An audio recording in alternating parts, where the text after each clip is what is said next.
Jadi di sini kesimpulannya, kalau Om Bro misalnya kompresornya sudah mulai ngorok, sebaiknya jangan ditunggu sampai jebol. Ketika Om Bro dengar suara kompresor itu kasar, sesegera mungkin kalau bisa Om Bro ya, dibawa ke tukang AC Om Bro. Karena kenapa? Soalnya kalau sampai telat. Assalamualaikum warahmatullahi wabarakatuh. Jumpa kembali bersama saya Kang Opra. Oke Om Bro, kali ini saya mau berbagi sedikit pengalaman tentang masalah AC Om Bro ya.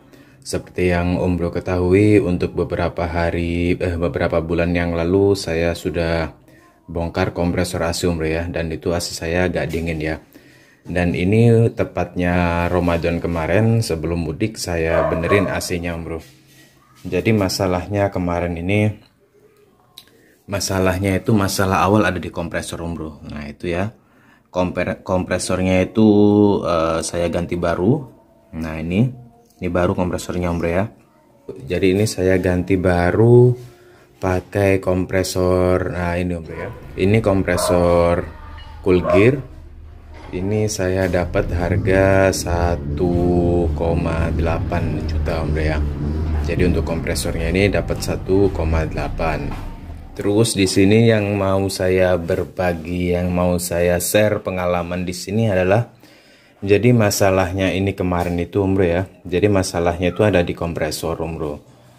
Berhubung masalah di kompresor saya ini ngorok Om Bro. Nah biasanya suaranya kasar, kalau orang bilang itu ngorok gitu Om Bro ya. Nah waktu itu saya sempat tanya-tanya. Terus saya lihat postingan-postingan juga. Jadi waktu itu waktu ngorok mau saya servis kan Om Bro ya. Menurut beberapa pengalaman teman-teman juga, kalau di servis itu gak lama ngorok lagi katanya Om Bro ya. Akhirnya di situ saya putuskan saya tunggu sampai jebol saja Om Bro, gak saya servisin kompresornya Om Bro ya. Dan akhirnya setelah ngorok selama 3 tahun, akhirnya jebol Om Bro. Kompresor ini jebol. Waktu kompresor ini jebol, saya bawa ke tukang AC Ramadan kemarin Om Bro ya. Jadi di situ tukang servis AC tanya, saya jelaskan juga kalau kompresor ini sudah saya bongkar dan ini nggak ada kompresinya, di bagian dalam olinya hitam. Itu yang ditanyakan sama tukang AC, apakah olinya hitam, terus ada gram-gramnya. Saya bilang iya Om Bro ya. Jadi bagian dalamnya itu waktu dibongkar olinya emang hitam Om Bro ya, terus ada gram-gramnya gitu Om Bro. Waktu itu langsung sama tukang AC disuruh ganti kompresor, gak pakai dicek, dan disuruh ganti kompresor sama kondensor Om Bro. Nah jadi tukang AC ini sudah tahu Om Bro ya masalahnya di mana. Jadi tanpa ngecek apa yang saya bilang, mereka sudah tahu Om Bro. Nah di situ saya sedikit bingung kenapa harus ganti kondensor. Jadi di situ dijelaskan sama orangnya Om Bro ya. Jadi kalau kompresor itu sampai olinya hitam, terus ada gram-gramnya, itu gram-gram itu masuk ke dalam kondensor Om Bro ya. Nah jadi di situ ada dua pilihan sebenarnya Om Bro ya, mau ganti kompresor saja atau ganti sama kondensornya. Jadi kalau misal Om Bro ganti kompresor saja, itu tukang AC gak mau ngasih garansi. Kenapa demikian? Karena tukang AC sudah tahu Om Bro ya, gram-gram yang di dalam kondensor ini itu gak bisa keluar Om Bro. Jadi sekalipun sudah dibersihkan seperti yang beberapa Om Bro kalau lihat di YouTube ada Om Bro ya. Om Bro lihat di YouTube ada itu, di channel-channel lain ada membersihkan kondensor pakai bensin, disemprotkan ke dalam gitu Om Bro ya. Nah cara itu membersihkan seperti itu Om Bro ya, itu nggak maksimal Om Bro ya. Jadi di dalam gram-gram itu masih nyantol di dalamnya kondensor sana Om Bro. Nah jadi dia nggak berani ngasih garansi, dikarenakan kalau ada gram di dalam kondensor, waktu AC dinyalakan ketika kompresor baru, ganti kompresor saja, dan di bagian dalam sini kondensornya masih yang lama, ketika dia sirkulasi, gram-gram ini bisa masuk ke dalam kompresor yang baru. Nah kalau gramnya yang di kondensor ini masuk ke kompresor yang baru, otomatis kompresornya bakal jebol lagi, gak lama bakalan jebol lagi Om Bro. Oleh sebab itu dia gak berani ngasih garansi Om Bro. Beda lagi kalau kondensor diganti, itu baru dia berani ngasih garansi kompresornya Om Bro ya. Nah jadi seperti itu. Terus dari situ saya coba pindah bengkel AC Om Bro. Nah di situ kan saya masih tanya-tanya Om Bro ya, karena saya masih belum tahu juga masalah AC-ACan ini kan Om Bro. Akhirnya saya pindah sampai ke 3 bengkel, dan ketiga bengkel itu ternyata sama semua Om Bro ya. Mereka menyarankan ganti kompresor dan kondensor. Alhasil saya balik ke bengkel yang pertama karena saya kenal, dan juga ya saya kenal sama orangnya Om Bro ya. Jadi saya akhirnya balik ke bengkel pertama dan saya ganti juga kondensornya ini Om Bro ya.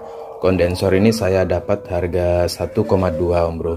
Dan ini bukan ori, tapi di bawahnya ori. Kalau misal KW1 lah, seperti itu ibaratnya Om Bro ya. Nah ini kondensornya seperti ini Om Bro. Ini yang atas ini kondensor yang lama, sedangkan yang bawah ini yang baru Om Bro ya. Jadi modelnya sama seperti orinya Om Bro ya. Cuman dia bukan ori itu Om Bro. Jadi ini pengalaman saya Om Bro ya. Jadi di sini kesimpulannya, kalau Om Bro misalnya kompresornya sudah mulai ngorok, sebaiknya jangan ditunggu sampai jebol.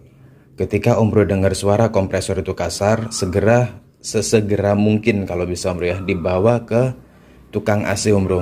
Karena kenapa? Soalnya kalau sampai telat seperti saya kemarin, Om Bro bakal ganti kondensornya juga. Harga kondensor kan lumayan Om Bro ya. Jadi Om Bro kalau sudah kompresor jebol, ganti kondensor, ganti juga filter dryer ini Om Bro. Nah ini ya, ini ganti juga Om Bro akhirnya ya. Nah itu jadi sebaiknya Om Bro, kalau sudah kasar langsung dibawa ke tukang AC. Nah ini sepengalaman saya Om Bro ya. Jadi ini saya bagi ke Om Bro, biar Om Bro kalau ada yang mengalami hal yang sama, kompresornya ngorok, dan beberapa video saya tentang AC juga ada yang tanya kenapa kok kompresor saya bunyi kasar, kenapa kok ngorok. Nah itu disitu saya sarankan dibawa ke tukang AC langsung. Dan di sini baru saya buatkan videonya, saya jelaskan di sini pengalaman saya Om Bro ya. Jadi pengalaman saya yang kemarin itu akhirnya saya ganti kompresor Om Bro ya, ganti kompresor, terus ganti kondensor, ganti filter dryer ini, terus ganti ekspansi. Itu sudah selesai Om Bro ya. Saya bawa pulang, dapat 3 hari AC gak dingin lagi Om Bro. Waktu dicek freonnya habis. Akhirnya dicek ternyata ada kebocoran di bagian dalam sana, di evaporatornya bocor Om Bro. Nah ini seperti ini Om Bro. Nah ini evaporatornya bocor. Akhirnya diganti juga evaporatornya. Jadi kemarin itu ya semua sejasanya itu kurang lebih 5 juta Om Bro ya, 5 juta lebih sedikit, 5.200.000 kalau nggak salah kemarin itu Om Bro ya. Nah itu sudah semuanya Om Bro. Nah jadi ini mungkin bisa buat pelajaran buat saya, bisa jadi pelajaran buat saya ya. Terus semoga juga bisa bermanfaat dibuat Om Bro ini. Kalau Om Bro ada yang mengalami kompresor ngorok, jadi asal mulanya kompresor ngorok ini Om Bro ya, akhirnya jadi merembet kemana-mana. Ya ini semoga bermanfaat saja Om Bro ya. Kalau Om Bro ada yang ngalami kompresor ngorok, sesegera mungkin dibawa ke tukang AC sebelum Om Bro mengalami hal yang sama seperti saya. Oke Om Bro, jadi itu tadi sedikit cerita atau pengalaman saya tentang AC ya. Semoga bermanfaat. Terima kasih sudah menonton. Wassalamualaikum warahmatullahi wabarakatuh.